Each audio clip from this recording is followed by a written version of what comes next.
ഇപ്പൊ ഇതൊരു 81 ഫോണായി. സിം ഇടുന്നതും ഒക്കെ വെച്ചിട്ട് ഫോൺ ഓൺ ആക്കിയാൽ നമ്മൾ പോകും. ഇപ്പൊ ലാസ്റ്റ് ഇപ്പൊ ഇരിക്കുന്ന പറഞ്ഞാൽ ജമ്മു കാശ്മീർ നമ്മുടെ കേരളത്തിന്റെ കാശ്മീരിൽ ഒരു സിം ഊരി മാറ്റിയിട്ട് പ്ലാസ്റ്റിക് കവറിനകത്ത് കെട്ടിയിട്ട് കല്ലൊക്കെ വെച്ചിട്ട് ഒരു കുഴിയൊക്കെ കുഴിച്ചു മൂടിയാൽ പോലും രക്ഷയില്ല കള്ളന്മാർക്കൊന്നും അല്ലേ. കുഴിച്ചിട്ട ഫോൺ നിങ്ങൾക്ക് വേണോ? അത് എടുത്തു തരുന്ന ആളുണ്ട് ഇവിടെ. നമ്മളൊക്കെ ഫോൺ നഷ്ടപ്പെട്ടു പോയാൽ സൈബറിലൊരു പരാതി കൊടുക്കും, അതിനുശേഷം പിന്നെ അതിന് പുറകെ പോകാറില്ല. ചിലപ്പോൾ കിട്ടും, ഇല്ലെങ്കിൽ പിന്നെ ഫോൺ പോട്ടെ എന്ന് വിചാരിക്കും. പക്ഷേ ഒരു പരാതി അടൂർ പോലീസ് സ്റ്റേഷനിൽ കിട്ടിയാൽ നിങ്ങളുടെ ഫോൺ നഷ്ടപ്പെട്ടു പോയി എന്ന് കിട്ടിയാൽ ആ പരാതിയുടെ പിറകെ പോകുന്ന ഊണും ഉറക്കവും വിളിച്ച് പിറകെ പോയി ആ ഫോൺ എടുത്തു കൊടുക്കുന്ന ഒരു പോലീസുകാരുണ്ട് ഇവിടെ. നമുക്ക് ഇന്ന് ആ വാർത്തയാണ്, അദ്ദേഹത്തിൻ്റെ വിശേഷങ്ങൾ കേൾക്കാം. വിജയ് എന്നാണ് ആ പോലീസുകാരൻ്റെ പേര്. നമുക്കങ്ങനെ വിജയ് സാറിൻ്റെ അടുത്ത് ചോദിക്കാം ഈ ട്രിക്ക് എന്താണ്. നമുക്കിനി അദ്ദേഹത്തിൻ്റെ അടുത്തേക്ക് പോകാം. ഇവിടെയാണ് സാറേ, നമസ്കാരം. സാറിനെ കുറിച്ച് ഒരുപാട് നമ്മൾ കേട്ടിട്ടുണ്ട്. കുഴിച്ചിട്ട ഫോൺ വരെ എടുക്കുക എന്നാണ് പറയുന്നത്. ഇനി കുഴിച്ചു മൂടിയാൽ പോലും രക്ഷയില്ല കള്ളന്മാർക്കൊന്നും അല്ലേ.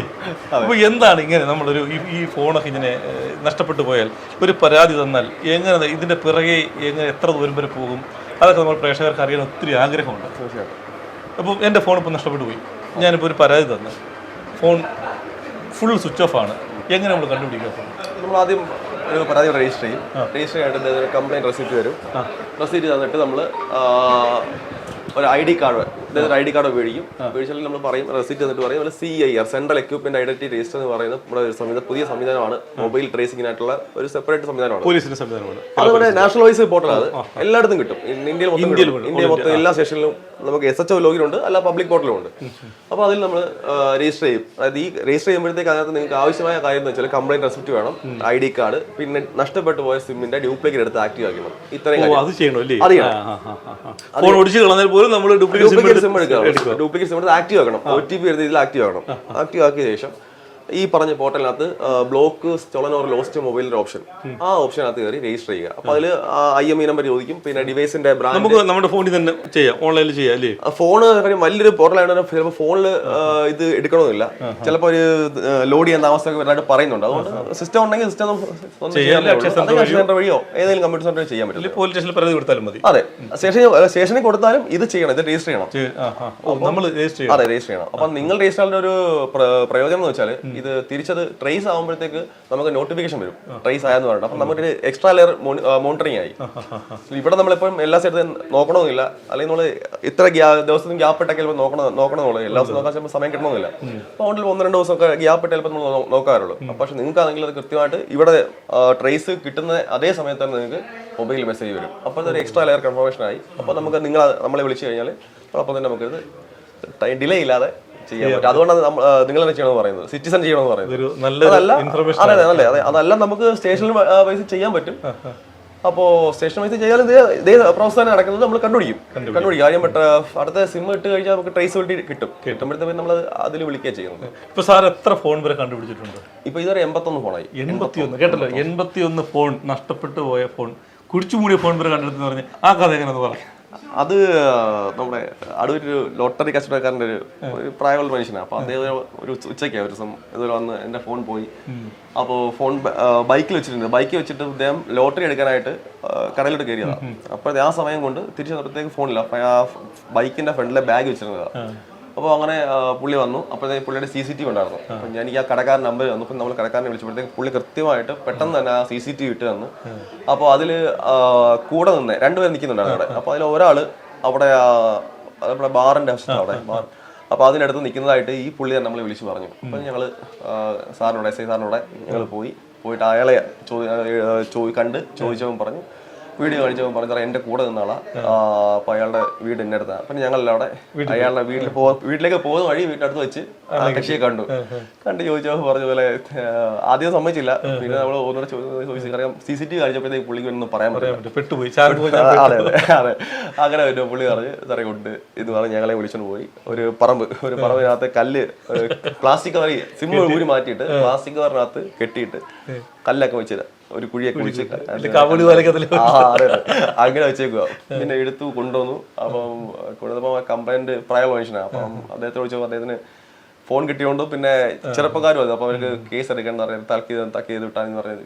അതുകൊണ്ട് നമ്മൾ കേസ് എടുത്തില്ല. കാര്യം പകരം സാറ് അവരെ താക്കീത് ചെയ്ത് വിട്ടയക്കായിരുന്നു. രസകരമായ സംഭവം കേട്ടോ. ഇങ്ങനെ രസകരമായ സംഭവങ്ങളുണ്ട്. പക്ഷേ ഇതിലും ഭീകരം എന്ന് പറയുന്നത് ഈ കേരളത്തിൽ നഷ്ടപ്പെട്ടു പോയ ഫോണൊക്കെ ഈ എവിടെ എല്ലായിടത്തും ഇപ്പം ലാസ്റ്റ് ഇപ്പം ഇരിക്കുന്ന പറഞ്ഞാൽ ജമ്മു കാശ്മീർ നമ്മുടെ കേരളത്തിന്റെ കാശ്മീരിൽ വരെ പോയി.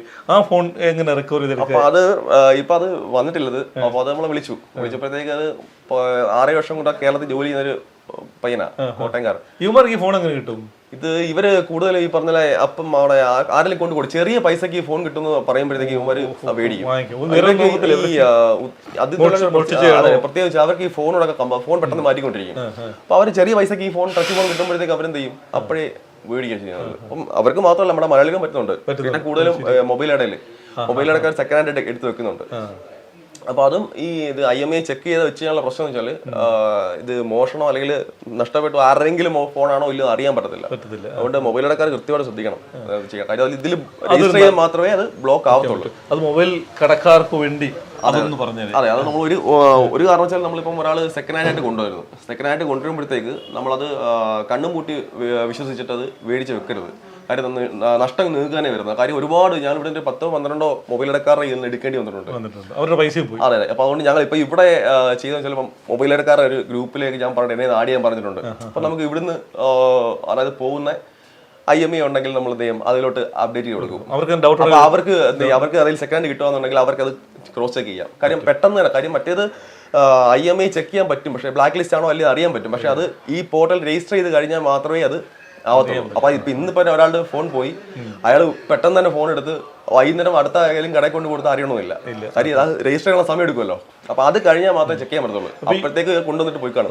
അപ്പൊ കാശ്മീരിലുള്ള ആൾക്ക് നേരെ ഇവിടെ കൊണ്ടുവരുമോ? അവർക്ക് നമ്മൾ 2-3 വർഷം, അതായത് ഇപ്പം കൊറിയർ അയക്കാൻ പറയുന്നുണ്ട്. അപ്പൊ നമ്മൾ നമ്മുടെ ഒഫീഷ്യൽ അഡ്രസ് കൊടുത്തിട്ട് അതിലേക്ക് കൊറിയർ അയപ്പിക്കുന്നത്. അതെ, സ്റ്റേഷന്റെ അഡ്രസ് കൊടുത്ത് സാറിന്റെ അഡ്രസ് കൊടുത്ത് ഒഫീഷ്യൽ അഡ്രസ് കൊടുത്തിട്ട് നമ്മൾ കൊറിയർ അയപ്പിക്കുകയാണ് ചെയ്യുന്നത്. ഇപ്പൊ 1-2 ഇപ്പൊ അവർ ഇരിക്കുന്ന വെച്ചാൽ അവര് നാട്ടിലുള്ളവർ തന്നെ, അതായത് ഇവിടെ സ്ഥിരമായിട്ട് ജോലി ചെയ്യുന്നവരാണ്. മലയാളം നിർത്തിക്ക് പറയുന്ന ആൾക്കാരോ. അപ്പൊ എന്നോട് വിളിച്ച് സാറേ അത് നമ്മള് കള്ളന്മാരല്ല, അങ്ങനെ പറ്റിയതാണ്. അതുകൊണ്ട് ഇത്രാം തീയതി ഈ ഓഗസ്റ്റില് ഒരു നാട്ടിൽ പോയേക്കുക, മഴയൊക്കെ ആയിട്ട് നാട്ടിൽ പോയേക്കുക. അപ്പൊ തിരിച്ച് വരുന്നുണ്ട്. അപ്പൊ ഇവിടെ വന്ന് ഉറപ്പായിട്ട് എത്തിക്കാം. തീർച്ചയായിട്ടും എല്ലാവരും ഇതിനകത്ത് പെട്ടുപോകുന്ന കാര്യം. ആരും ഇതിനകത്ത് കൂടുതലും 99% അത് തന്നെ. കാര്യം ആരും അറിയുന്നില്ല ഇതിന്റെ ബാക്ക്ഗ്രൗണ്ട് എന്താണെന്ന് അറിയുന്നില്ല. ഈ ഫോൺ എങ്ങനെ കിട്ടിയാൽ ആർക്ക് കിട്ടി എന്നുള്ളത് അറിയുന്നില്ല. എല്ലാവരും ഇപ്പം ഫോൺ കളഞ്ഞു പോയി. എല്ലാവരും നോക്കുമ്പോൾ ലോക്ക് മാറ്റുമ്പോഴത്തേക്ക് അവന്റെ അത് വിചാരിക്കും. പക്ഷെ ലോക്ക് നമുക്ക് അപ്ഡേറ്റ് ചെയ്യാൻ പറ്റും. അതായത് സോഫ്റ്റ്വെയർ അപ്ഡേറ്റ് ചെയ്ത് കഴിഞ്ഞാൽ ലോക്ക് പൊട്ട് ചെയ്യാൻ പറ്റും. പിന്നെ പുതിയ ലോക്ക് ഇടാം. അപ്പൊ അതാണ് എന്റെ പ്രശ്നം. അപ്പൊ ഈ ഫോൺ നഷ്ടപ്പെട്ടു പോയ ഒരാൾക്ക് അവര് പ്രാഥമികമായി ചെയ്യേണ്ട കാര്യങ്ങൾ പ്രാഥമികമായിട്ട് ചെയ്യേണ്ട, അവര് ആദ്യം ചെയ്യേണ്ടത് നമുക്ക് ഫൈൻഡ് മൈ ഡിവൈസ് വെച്ച് നോക്കാം. അവർക്ക് സ്വന്തമായിട്ട് നമുക്ക് തന്നെ നോക്കാം. അതായത് നമ്മൾ അതിന് വേണ്ടതെന്ന് വെച്ചാൽ നമ്മൾ ആ Gmail ID പാസ്വേഡും കൃത്യമായിട്ട് ഓർത്തിരിക്കാനുള്ളതാണ്. പിന്നെ ഒരു റിക്കവറി ഇമെയിലിനൊരു ഓപ്ഷൻ ഉണ്ട്. അത് പക്ഷേ നമ്മൾ എല്ലാം ചെയ്യുന്ന വെച്ചാൽ നമ്മുടെ ഇമെയിൽ തന്നെ കൊടുക്കണം. അപ്പൊ ഈ ഫോണിലായിരിക്കും നമ്മുടെ ആ ഇമെയിൽ കിടക്കുന്നത്. അതുകൊണ്ട് അത് റിക്കവർ ചെയ്യാൻ പാടായിരിക്കും.